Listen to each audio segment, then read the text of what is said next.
Made it to the Viking factory here, and it feels like coming home. Been here so many times, but we're gonna go check the boat out here, see how it's coming. Expectations are the boat's gonna be a mess. They're probably just super deep into the project, just like the other place, fiberglass dust and stuff everywhere. I'm still itching. How about you? All right, let's go check it out. Morning. Good seeing you. How are you? Yeah, man, let's check it out. Hey, Mark. Doing good.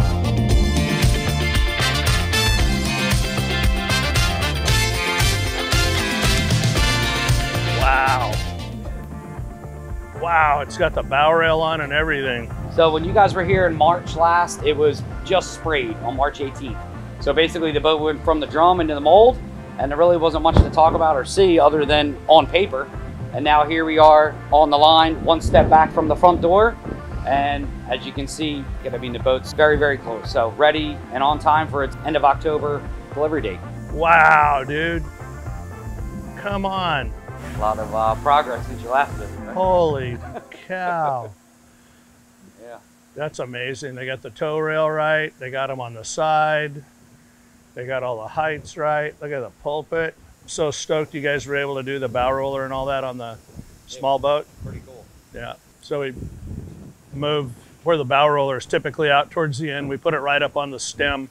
Then when we get up top there, you'll be able to see how the anchor fits underneath the pulpit and the deck and everything like that, how it's all integrated so it stays all flush but super solid there, because we do anchor in so many rocks and stuff.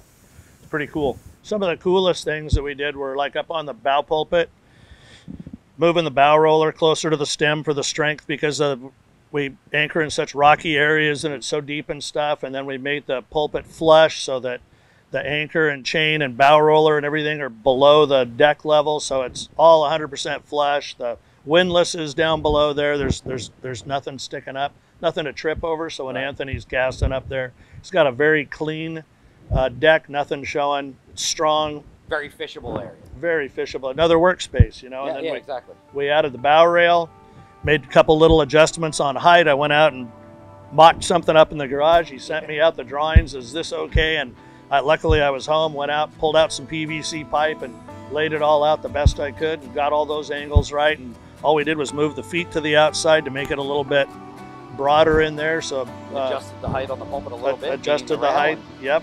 That was it. Engineering mocked up a drawing, sent it back to you. You okayed it. Okay, and yeah, it's on the boat. Holy cow! How in the world do you beat that in a 38 footer? You guys kick ass. That is really something. This is pretty nice. It's stupid. Anthony will be able to do whatever we want. Got big drains. It's all recessed. Fit down in the anchor locker. As good a walk around as you could expect. I don't know, man. Once again, I don't know what I'd change. It's gonna ride a little better. Entry's kind of very, very, very full on that L&H. Nothing bad about that little boat, man. Man, that thing went above and beyond. But it's gonna ride a little better and a lot more room. Giant compared to that 33, absolutely giant, which will be nice. We were all cramped and literally falling on top of each other trying to get around. That's not what that boat was designed for. This one's purpose built, and it's just set up the way we wanted. With that one, we took a boat that was already existing and very quickly tried to modify it to our needs, and we did the best we could, but it's not like building one from scratch. How do you beat this for what we're doing? Yeah. Thing's awesome. These guys do such a great job. It's amazing, you know. You sit down with Anthony for, you know, a couple hours, 4 or 5 hours, and you spell out everything just the way you want it. And we built so many boats now between Anthony and I and Viking, and he knows exactly what we want, man. And they just keeps getting better every time, honestly. This is awesome. What a great platform. We're gonna be stoked.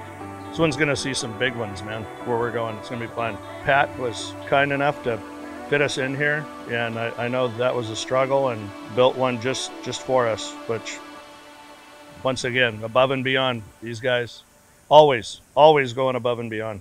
We chose Viking because of our long-standing relationship with the factory, the employees, and the owner. We tried to come up with used boats that were available, and there just weren't any, and the changes we were going to have to make were just so insane timeline wise. And like I said earlier, Pat was good enough. He gave us a slot, did the full engineering on it, and we could build this boat to meet what our needs are faster than we could modify it. A boat that wouldn't come out near as perfect as this boat is. This boat's perfect for what we're trying to do. So, you know, Viking, their attention to detail, their engineering staff, the way that they work with us, the end product, warranties, you know, you can go on and on. I mean, we've got things. We made it to where the generator's easily removable. We made it to where the Seakeeper's easily removable. We're going to such remote areas. All those things need to be taken into consideration. And we made everything simple, made everything accessible, and made everything super functional. So this hard top's removable. And he was just showing me the way that they've got the couplings set up here. And this whole hard top and structure lifts off so that we can crane the thing onto the boat using the cradle. They came up with the way it had to be for certain pick points and everything, and just with the height of it, that was the only way we could accomplish it, and these guys knocked all that out too. Bait tank, tuna tubes.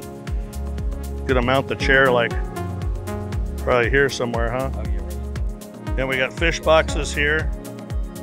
Can we pull one of those up? Nice.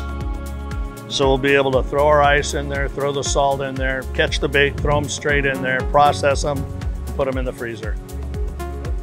Dang. In a 38 footer. With an Omni. Mezzanine seating. This is awesome. You had to mod this too? Or is this standard? No, that's standard. So just the landing. Dude, we got our sonar down here. Oh my gosh, that's so awesome. And that whole steps down into the cabin area. That's all. Everything turned out pretty damn good. Yeah, man, super clean. Only place it could go. It's the only way to get an Omni in here. We figured that out on the 33 build. It's got to go forward to the engine room bulkhead, and it's still far enough aft that it still works plenty good. It can't be any further forward than that. So that's a great area. You guys had to make some engineering changes with a few items and move a few things, but we're able to get it in there. Still got your water maker and your Eskimo. Still got weight-wise, we hit our weight limit. We hit the weight limit. Simrad Omni in here, and they modified all this staircase. They had to re-engineer everything so that we could fit it in there. And like in the LNH, we had it sitting right in front of the toilet. And this just happened to work out. They had to move a bunch of stuff around to accommodate us, but we got everything in here. We got a full shower and head, and you know, all this storage area. We got tons of receptacles for you guys with all your cameras and battery packs and everything. It's all going in over here. Combination USBs. Then we got reefer drawers. We still got a microwave. We've got air conditioning, and we still got a bunk.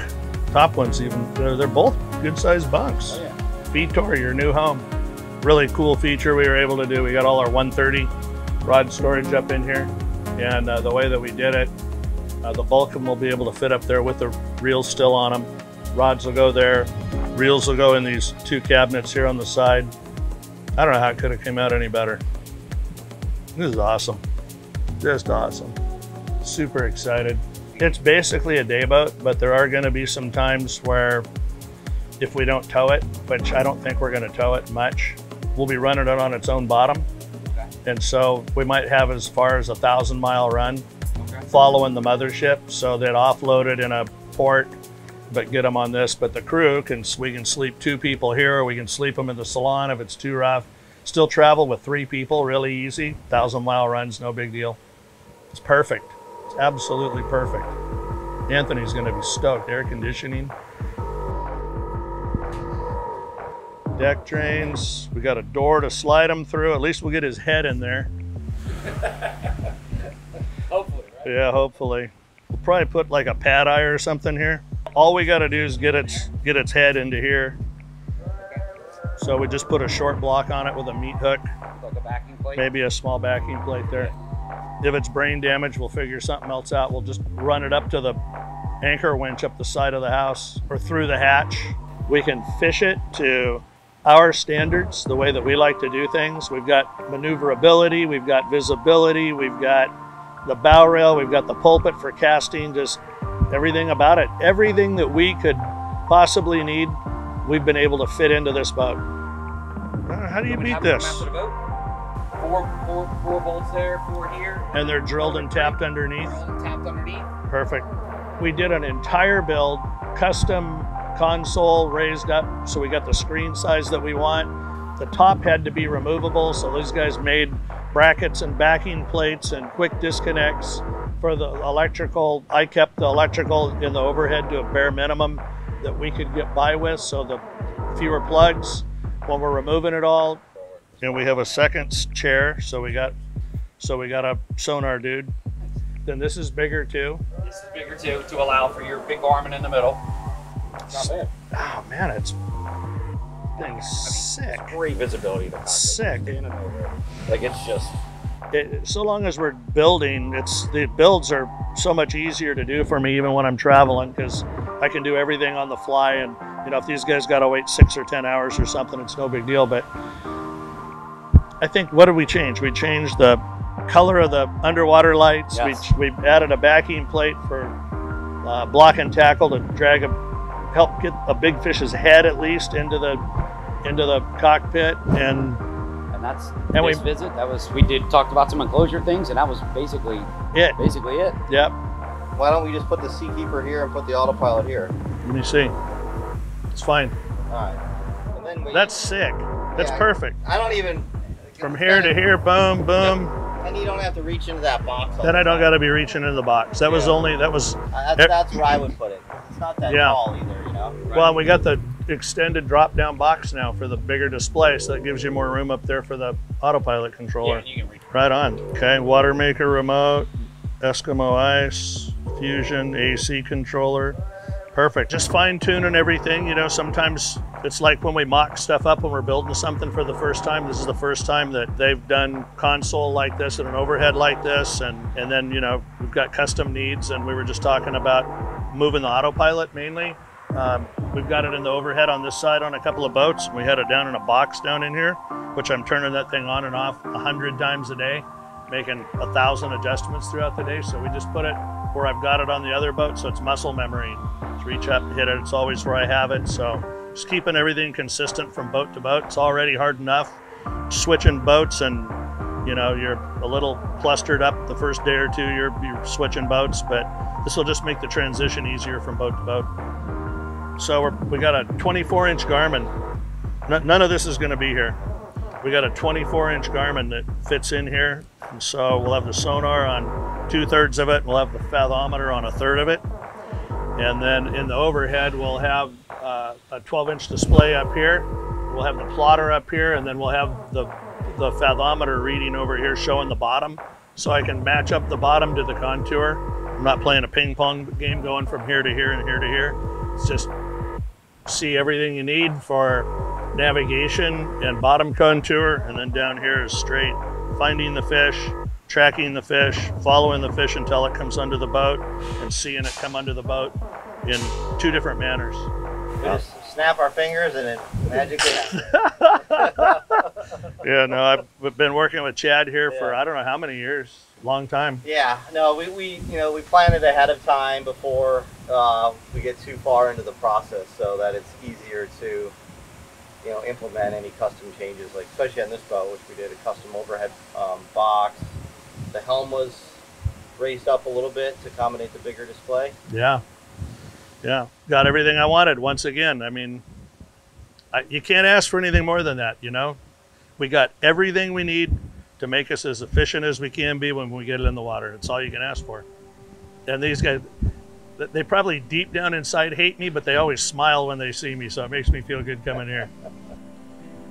Yeah, and his knowledge base, all the electronics, makes it real simple too, to come up with the right package. And then we've known each other for a lot of years now, and so he kind of knows what I need, how I need it, I don't even say much. They put the package together and I just go through and highlight stuff and make very, very, very minimal changes. You've always got things that are a compromise, and we've got very, very minimal compromises. So for me on the scale, not only is it laid out right, it's functional, the amount of compromises is minimal, still allows me to do all the functions that I need to do, which is the way that I fish and that our team fishes, and it's laid out meeting those standards. So looking at what we've got, when I say it's a 10, I really don't know how we could improve on it. And I look at things from a lot of different angles. Right. I look at them from every possible way that it could be.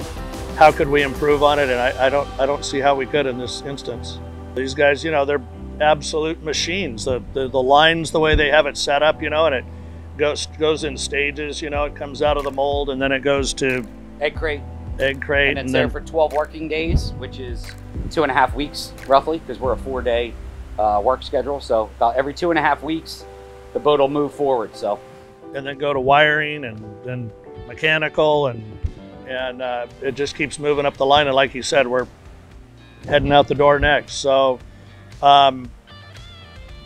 as with anything, we had a little bit of time to plan this, and with anything, you know, the more you can plan and have a little bit of time before the production starts, we were able to lay everything out. And, you know, we build a whole boat and we come here 3 months later, and just Anthony and I have built so many together, and Chad, who was just here.